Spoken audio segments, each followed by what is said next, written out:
या हिंगोर जा शहर हद दख़लनि जे करे हिंगोर जा शहर कलाकनि जा कलाक बंदि थी वञे थो। हिंगोर जा में पुलिस नाले को बि सिपाही या अहलकार या ट्रैफिक पुलिस अहलकार नज़र नथो अचे।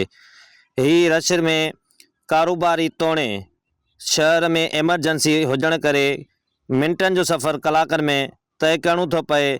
उन बावजूद कोशश डिजिटल कुछ ॾींहं पहिरियां हिन इशू ते एसी सूबेदार सां राब्तो कयो। एसी सूबेदार यकीन ॾियारियो हुयो त कुछ ॾींहंनि में नोटिफिकेशन जारी कंदासीं।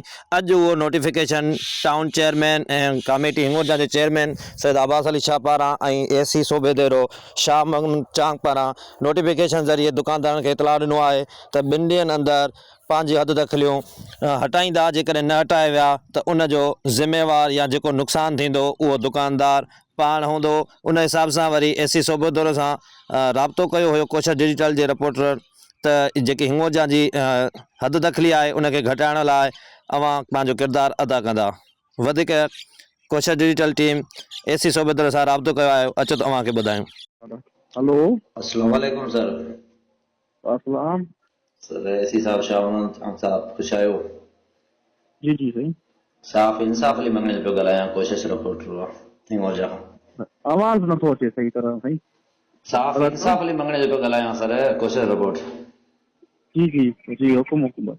वाह अर्ज़ा नंढड़ो मां तव्हांजी वीडियो बि मोकिलियो आहे ॾिठो हूंदो शायदि तव्हां हिंगोर जा में जेकी रश थिए थी न ॼण ॼण जे हैदराबाद जा कराची हुजे न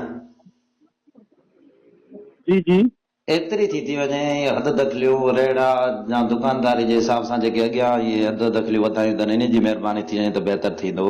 हाज़ुर हाज़ुर न न एक्शन खणंदासीं इहो हा सफ़ाई करायूं था। सर इहो काफ़ी टाइम खां वठी जेके बि एसडीएम आया आहिनि पर अव्हांजी जेका कारवाई असां ॾिसूं पिया इन में मुतमइन आहियूं। जी जी बिल्कुलु कयूं था सर कमु चवंदा इहो। महिरबानी सर इन ते थोरो थी वेंदो त बहितर थी वेंदो सर। न न इंशाल्लाह ॾिसो त कंदासीं। माना एतिरी रश आहे जो नंढो शहर हिकिड़ो हिंगोर जा न पर ईअं सम्झो त जे हैदराबाद जा कराची लॻंदो हुजे। मां तव्हांखे वीडियो मोकिलियो आहे वीडियो में साफ़ ॾिसी सघिजे थो न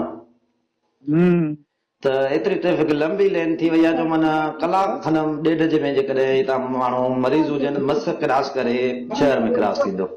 न न बिल्कुलु मां विज़िट कयो आहे मूंखे पाण इहो इन शइ जो हिसाब आहे। इंशाल्लाह इन ते इंक्रोचमेंट ख़तमु करायूं था। महिरबानी सर। ऐं ॿियो जेको रेड़नि जो सिस्टम आहे इन लाइ बि न त पोइ तव्हां चेयरमैन साहब खे चई करे किथे थी वञे त उहो बि बहितर थी वेंदो। घणो इन्हनि जो आहे सिस्टम कंहिंजो जेके रेड़ा था ॿियनि न हुते हुते। हा ठीकु आहे ठीकु आहे ठीकु आहे ठीकु आहे बिल्कुलु महिरबानी सही सर बिल्कुलु कयूं था कयूं था। महिरबानी।